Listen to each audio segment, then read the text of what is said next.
everyone, and welcome to this new video tutorial. In this video, guys, I'm going to show you how you could turn off the Windows BitLocker encryption. To do that, make sure that you plug the external SSD, SD card, USB flash memory, or even the local C disk. Once the device located in your PC shortcut, click with the right button of the mouse on the device and select Manage BitLocker. Once opened, here you will see Turn Off BitLocker. Just click on it and select Turn Off BitLocker. You will need to wait a few seconds and the decrypting is completed and BitLocker will be totally disabled or turned off for that device.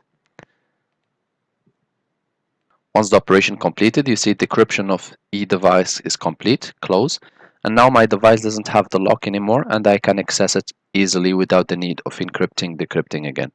I hope this video tutorial was helpful to you guys. If you are still in need of help or assistance, or if you have questions, you can always write us a comment or send us an email and we'll do our best to help you.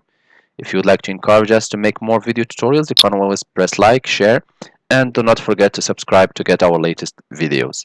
Thank you guys for watching and talk to you soon in a new video tutorial.